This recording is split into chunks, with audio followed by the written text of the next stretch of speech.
Welcome to another episode of Mike Reads. Today we'll be continuing our series on the complete Federalist papers with Federalist number 23. I said last time that I would probably do Federalist number 24 as well, but 24 and 25 are the same subject continued, so I want to read them together. And 23 is going to be a bit short today, so forgive me on this matter. But Federalist number 23 is entitled "The Necessity of a Government as Energetic as the One Proposed to the Preservation of the Union." It was written from the New York Packet, Tuesday, December 18th, 1787, by Alexander Hamilton. And it was addressed to the people of the state of New York. The necessity of a constitution, at least equally energetic with the one proposed, to the preservation of the Union, is the point at the examination of which we are now arrived. This inquiry will naturally divide itself into three branches: the objects to be provided for by the federal government, the quantity of power necessary to the accomplishment of those objects, and the persons upon whom that power ought to operate. Its distribution and organization will more properly claim our attention under the succeeding head. The principal purposes to be answered by a union are these: the common defense of the members, the preservation of the public peace as well against internal convulsions as external attacks, the regulation of commerce with other nations and between the states, and the superintendence of our intercourse, political and commercial, with foreign countries. The authorities essential to the common defense are these: to raise armies, to build and equip fleets, to prescribe rules for the government of both, to direct their operations, to provide for their support. These powers ought to exist without limitation, because it is impossible to foresee or define the extent and variety of national exigencies, or the correspondent extent and variety of the means which may be necessary to satisfy them. The circumstances that endanger the safety of nations are infinite, and for this reason no constitutional shackles can wisely be imposed on the power to which the care of it is committed. This power ought to be coextensive with all the possible combinations of such circumstances, and ought to be under the direction of the same councils which are appointed to preside over the common defense. This is one of those truths which, to a correct and unprejudiced mind, carries its own evidence along with it, and may be obscured, but cannot be made plainer by argument or reasoning. It rests upon axioms as simple as they are universal. The means ought to be proportioned to the end.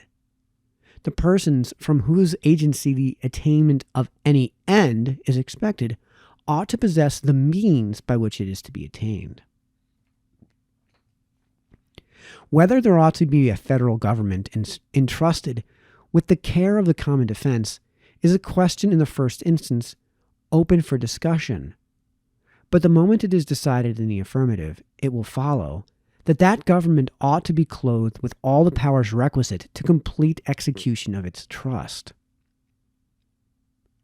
And unless it can be shown that the circumstances which may affect the public safety are reducible within certain determinate limits, unless the contrary of this position can be fairly and rationally disputed, it must be admitted, as a necessary consequence, that there can be no limitation of that authority which is to provide for the defense and protection of the community, in any manner essential to its efficacy, that is, in any manner essential to the formation, direction, or support of the national forces. Defective as the present Confederation has been proved to be, this principle appears to have been fully recognized by the framers of it, though they have not made proper or adequate provision for its exercise. Congress have an unlimited discretion to make requisitions of men and money, to govern the army and navy, to direct their operations.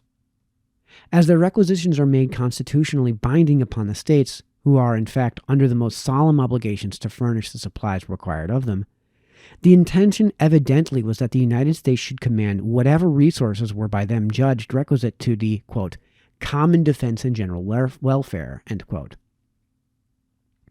It was presumed that a sense of their true interests, and a regard to the dictates of good faith, would be found sufficient pledges for the punctual performance of the duty of the members of the federal head. The experiment has, however, demonstrated that this expectation was ill-founded and illusory, and the observations made under the last head will, I imagine, have sufficed to convince the impartial and discerning that there is an absolute necessity for an entire change in the first principles of the system. That if we are in earnest about giving the Union energy and duration, we must abandon the vain project of legislating upon the states in their collective capacities. We must extend the laws of the federal government to the individual citizens of America. We must discard the fallacious scheme of quotas and requisitions as equally impracticable and unjust. The result from all this is that the Union ought to be invested with full power to levy troops, to build and equip fleets, and to raise the revenues which will be required for the formation and support of an army and navy in the customary and ordinary modes practiced in other governments. If the circumstances of our country are such as to demand a compound instead of a simple, a confederate instead of a sole, government, the essential point which will remain to be adjusted will be to discriminate the objects, as far as it can be done, which shall appertain to the different provinces or departments of power, allowing to each the most ample authority for fulfilling the objects committed to its charge. Shall the Union be constituted the guardian of the common safety? Are fleets and armies and revenues necessary to this purpose? The government of the Union must be empowered to pass all laws and to make all regulations which have relation to them. The same must be the case in respect to commerce and to every other matter to which its jurisdiction is permitted to extend. Is the administration of justice between the citizens of the same state the proper department of the local governments? These must possess all the authorities which are connected with this object, and with every other that may be allotted to their particular cognizance and direction. Not to confer in each case a degree of power commensurate to the end would be to violate the most obvious rules of prudence and propriety, and improvidently to trust the great interests of the nation to hands which are disabled from managing them with vigor and success.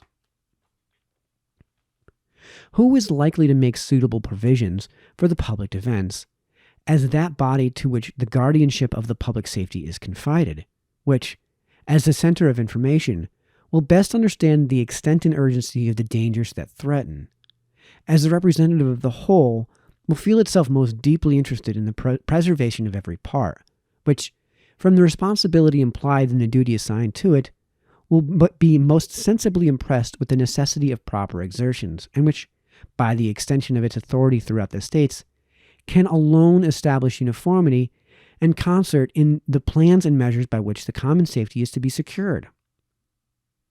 Is there not a manifest inconsistency in devolving upon the federal government the care of the general defense and leaving the state governments the effective powers by which it is to be provided for?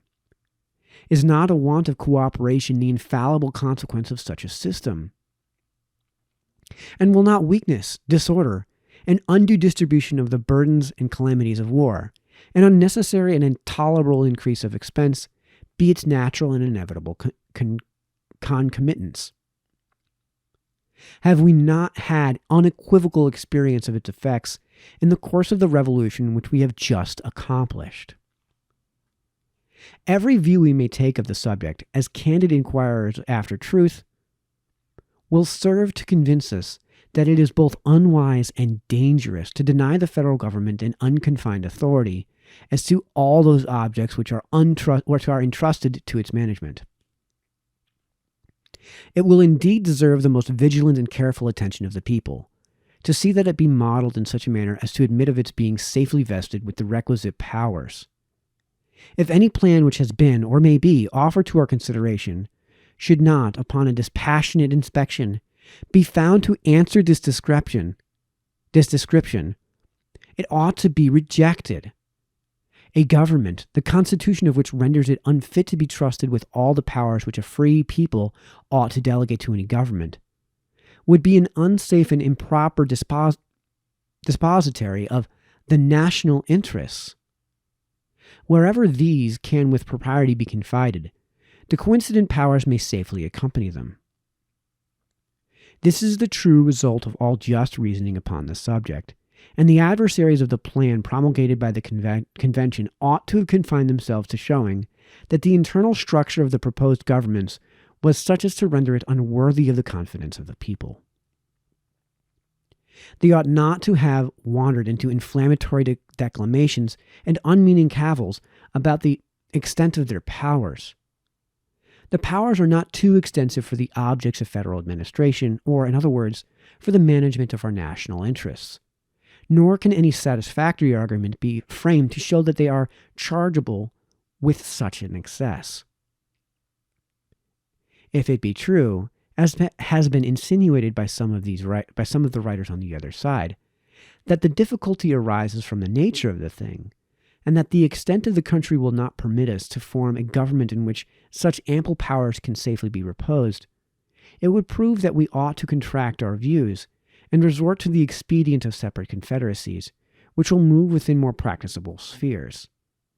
For the absurdity must continually stare us in the face of confiding to a government the direction of the most essential national interests, without daring to trust it to the authorities which are indispensable to their proper and efficient management.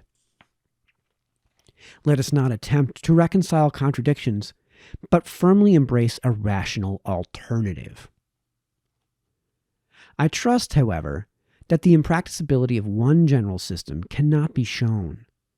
I am greatly mistaken if anything of weight has yet been advanced of this tendency, and I flatter myself that the observations which have been made in the course of these papers have served to place the reverse of that position in as clear light as any matter still in the womb of time and experience can be susceptible of.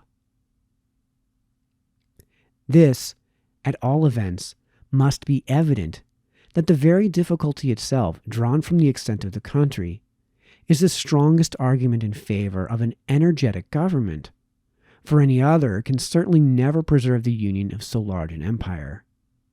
If we embrace the tenets of those who oppose the adoption of the proposed constitution as the standard of our political creed, we cannot fail to verify the gloomy doctrines which predict the impracticability of a national system pervading entire limits of the present Confederacy. Signed, Publius. All right, that concludes Federalist number 23. We will continue in our next read with Federalist numbers 24 and number 25. So until then, this has been Mike, signing off.